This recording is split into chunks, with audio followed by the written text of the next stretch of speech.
দিন যতই গড়াচ্ছে ততই ইরান যুদ্ধ নিয়ে ইসরায়েল ও যুক্তরাষ্ট্রের ঘুম হারাম হচ্ছে। একের পর এক পরিকল্পনা পরিবর্তন করতে বাধ্য হচ্ছে যৌথ বাহিনী। এরপরও কোনোভাবেই পরাস্ত করতে পারছে না ইরানকে। যুদ্ধের এ পর্যায়ে দিশেহারা ট্রাম্প প্রশাসন এবার হুমকি দিলেন সংবাদ মাধ্যমকে। বিস্তারিত ডেস্ক রিপোর্টে। চলমান ইরান যুদ্ধ নিয়ে দিশেহারা তেল আবিব ও ওয়াশিংটন।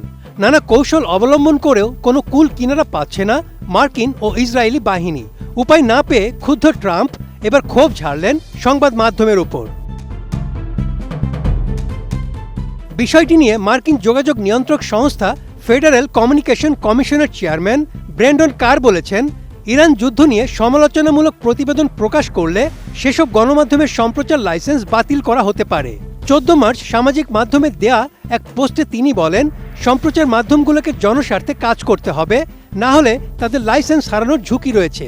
তিনি অভিযোগ করেন, কিছু সংবাদ মাধ্যম যুদ্ধ সংক্রান্ত প্রতিবেদনে বিকৃতি তথ্য ছড়াচ্ছে।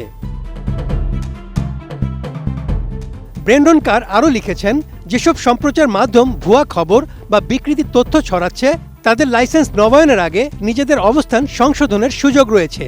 এর আগেও ট্রাম্প প্রশাসনের এজেন্ডা বাস্তবায়নে গণমাধ্যমগুলোর উপর চাপ সৃষ্টির জন্য সমালোচিত হয়েছিলেন তিনি।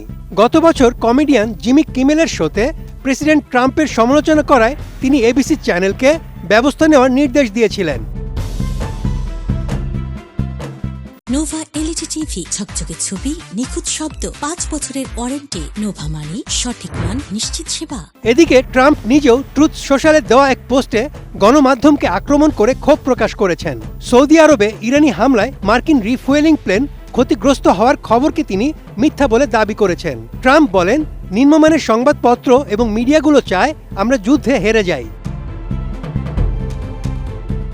এছাড়া মার্কিন প্রতিরক্ষা মন্ত্রী পিট হেগসেথ যুদ্ধ সংক্রান্ত খবর নিয়ে সংবাদ মাধ্যমগুলোর সমালোচনা করেছেন।